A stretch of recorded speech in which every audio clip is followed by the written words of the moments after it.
जिस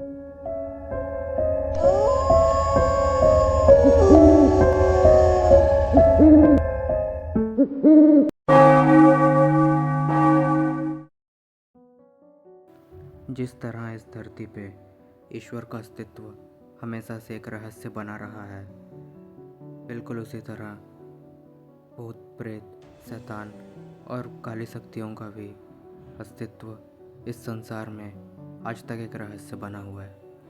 hello watchers, आज हम लेकर आए हैं डर की एक दास्तां जो हमारे साथ शेयर की है उत्तर प्रदेश के रहने वाले रहमान मंसूरी जी ने। ये घटना उनके परम मित्र वसीम और उनकी मंगेतर रेशमा की है, जिनकी हंसती खेलती ज़िंदगी को किसी की बुरी नज़र लग गई।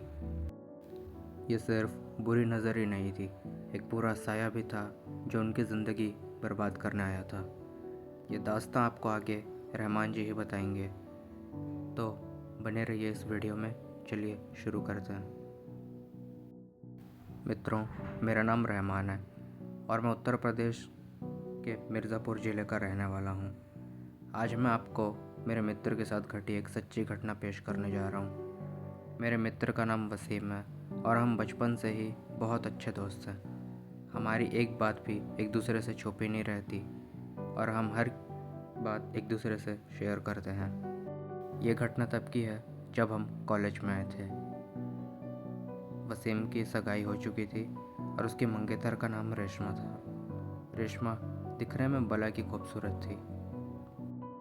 वसीम उससे बेइंतहा मोहब्बत करता था और वो दोनों रात भर फ़ोन पर बातें करते रहते थे। एक दिन की बात है जब वसीम अपनी मंगेतर से रात को बात कर रहा था और वसीम ने अपनी मंगेतर को कहा, जान, काफ़ी दिन हो गए तुमसे मिले हुए, चलो जल्दी प्लान करो और फिर अपनी पसंदीदा जगह पर घूम कर आते हैं। और हाँ, ध्यान रखना, अप्पू या भैया को पता मत चलने देना। तो कब आऊँ लेने, बताओ। जिस पर उसकी मंगेतर ने कहा, तू ज़्यादा मत बोल वरना तुझे वहीं दफन कर दूंगी। आवाज़ उसकी मंगेतर की नहीं थी, आवाज़ बिल्कुल मर्दाना लग रही थी। और इस तरह की बात सुनकर वसीम एक बार को तो चौंक गया और फिर उससे लगा कि रेशमा शायद मजाक कर रही होगी।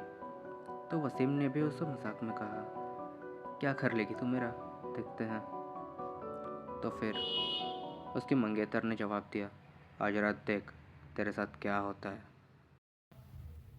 ये कहकर उसने फ़ोन रख दिया। अगली सुबह जब वसीम मुझसे मिला तो उसने अपनी आपबीती बताई और उसके साथ रात को जो घटना हुई वह भी बताया। उसने बताया, रात को 3 बजे के करीब उसकी नींद टूटी और उसने महसूस किया कि कमरे में अलग सा सन्नाटा पसरा हुआ था। जब उसने अपने पैरों की तरफ देखा तो उसके रोंगटे खड़े हो गए। उसके पैर के पास एक काला साया था जिसकी आंखें बिल्कुल अंगार की तरह लाल थी। उसने कहा, ले देख, आ गया मैं, अब तेरे साथ क्या होता है देखता जा। फिर उसने अचानक से वसीम के गिरेबान को पकड़ लिया और उसकी सांसें रुक गई। वसीम ने उसी वक्त अल्लाह का नाम लिया और किसी तरह आयतुल कुर्सी पढ़ना शुरू किया। इसके बाद वो साया उसके सामने से गायब हो गया। मुझे उसकी बात सुनकर बड़ा अचंभा हुआ कि आखिर ऐसे कैसे हो सकता है। और इस घटना के अगले दिन वसीम ने अपनी मंगेतर को फ़ोन किया और कहा, रेशमा, कल रात तुम मुझे क्या नाप शनाप बक रही थी।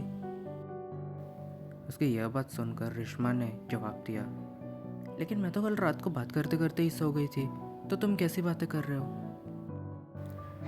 ये सुनकर वसीम हैरान रह गया। उसने तुरंत फ़ोन काट दिया। फिर अगले दिन वसीम ने मुझे फ़ोन किया और कहा उसकी मंगेतर की तबीयत ख़राब है और उसे अपनी मंगेतर से मिलने जाना है। हम दोनों तैयार होकर वसीम के मंगेतर के घर गए। वहाँ हमने दरवाज़ा खटखटाया तो उसकी मंगेतर सामने खड़ी थी और उसकी आँखों के नीचे काले गड्ढे बने हुए थे और पूरे शरीर पर काले धब्बे पड़े हुए थे। चूँकि रेशमा बहुत गोरी थी तो उसके शरीर पर बने काले धब्बे साफ नजर आ रहे थे। वो हमें देखकर गुस्से में और बदली हुई मर्दाना आवाज़ में बोली, तू फिर आ गया ना? तूने अगर अंदर एक कदम भी रखा तो यहीं पर तेरा जनाजा निकाल दूंगा। वसीम ने कहा, रेशमा, कैसी बातें कर रही हो तुम? और जैसे ही उसने घर के अंदर कदम रखा, उसके मंगेतर ने दीवार पर टंगी तस्वीर उतार कर वसीम के सर पर दे मारी। वसीम के सर से बेतहासा खून बहने लगा। रेशमा को उसके अब्बू ने पकड़ा और वसीम के सर पर वसीम के सालों ने पट्टी बांधी। रेशमा के दादाजी ने घबराते हुए धीमी आवाज़ में कहा, रेशमा को जिन का साया लग गया है। इस पर वसीम के ससुर ने उन्हें कहा, अब्बू चुप हो जाइए आप। फिर कुछ देर के बाद हम वहाँ से सीधे अस्पताल जाकर अपना इलाज करवाने लगे और मरहम पट्टी करवा कर वापस आ गए।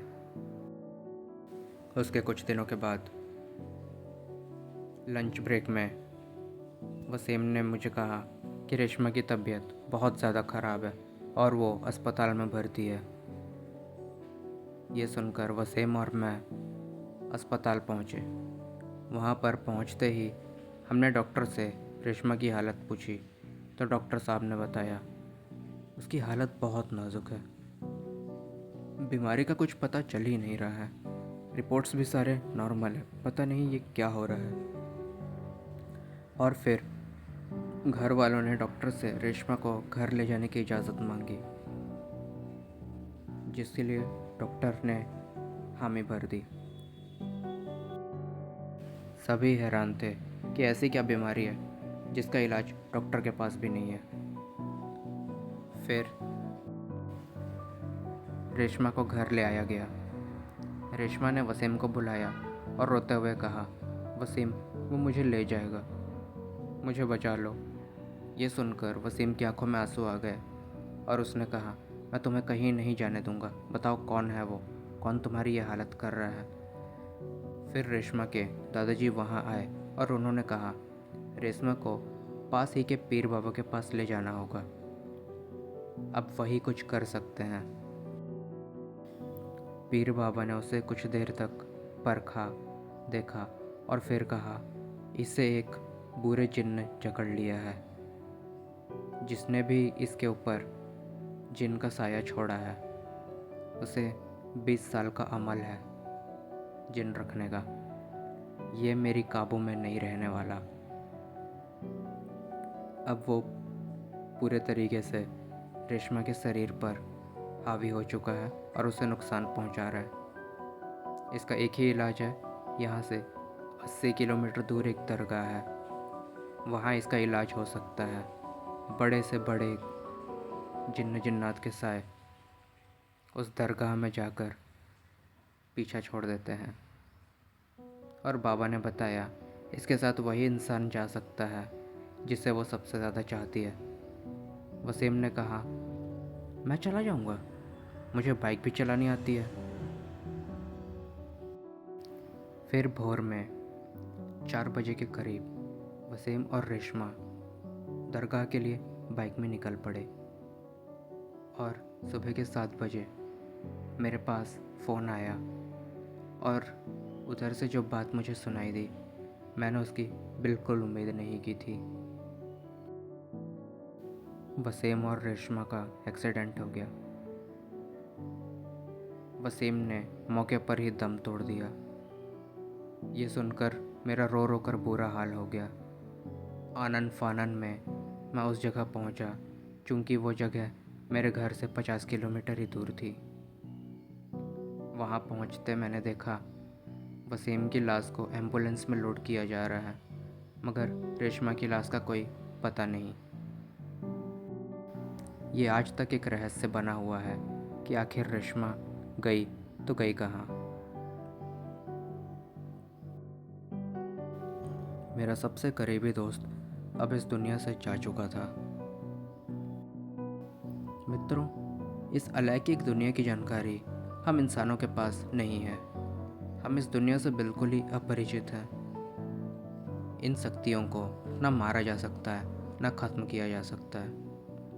इनसे केवल बचा जा सकता है। इसलिए ग्रंथों और पुस्तकों में इनसे बचने की जो भी सलाह है, उनको मानकर इन चीज़ों से ज़्यादा दूर रहना चाहिए।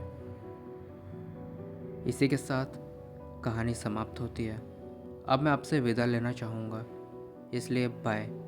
फिर मिलेंगे एक नई और रूह को झकझोर कर रख देने वाली खौफनाक दास्तान के साथ। तब तक के लिए अपना ख्याल रखिए।